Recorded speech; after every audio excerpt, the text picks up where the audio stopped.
ఇప్పుడు మనం నాడీపతి గోశాలలో ఉన్నాము. నాడీపతి గోశాల ఏంటంటే మన ఆవుని ఇంట్లో వచ్చేలాగా మన డాక్టర్ పి కృష్ణంరాజు గారు ఎన్నో సంవత్సరాలు ప్రయాస చేసి 5 అడుగుల ఎత్తు నుంచి ఈ చిన్న చిన్న ఆవుల్ని ఆయన సృష్టించారు. ఈ ఆవుల్ని సృష్టించడంలో జన్యుపరమైనటువంటి ఎటువంటి ఈ ఆవుని హింసించకుండా చాలా న్యాచురల్గా ఈ నాడీపతి వైద్య విధానం ద్వారా ఈ చిన్న చిన్న ఆవులను ఆయన సృష్టించడం జరిగింది.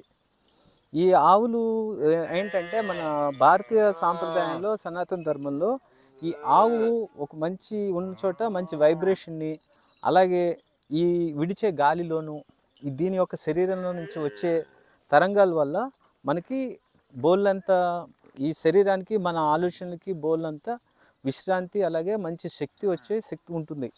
అందుకని ప్రతి ఇంట్లోనూ ఆవుని పెంచుకునేవారు. మన భారతీయ ఈ సొసైటీలో సమాజంలో ఆవు మనకి ఒక ఆర్థిక వనరుడుగా కూడా మనతో పాటు ఉండేది ఇంట్లో తల్లిలాగా. అందుకని దీన్ని గోమాత అని కూడా అంటాం మనం.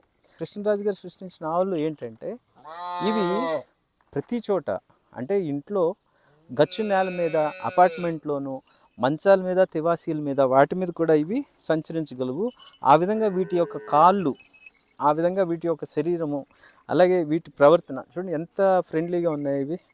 సో అలా ఉండేలాగా ఆయన సృష్టించారు. బోళ్ళంతా పరిశ్రమ చేసి వీటిని ఈ సైజుకి తీసుకొచ్చారు.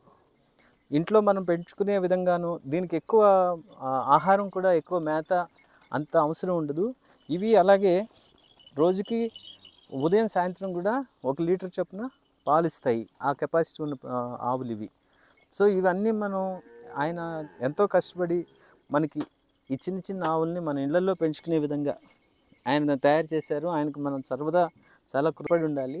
అలాగే ప్రతి ఇంట్లోనూ పెంచుకునే విధంగా దానికి కావాల్సినట్టుగా ఆయన వీటిని రూపొందించడం, ఇవి మనం ప్రతి వాళ్ళలోనూ ఉంచుకుని ఆ ప్రకృతికి అవి ఇచ్చే ఈ తరంగాలను మనం అనుభవిస్తూ, ఆస్వాదిస్తూ ఆరోగ్యంగా ఉండాలని నేను దీని ద్వారా మీకు చెప్తున్నాను అన్నమాట.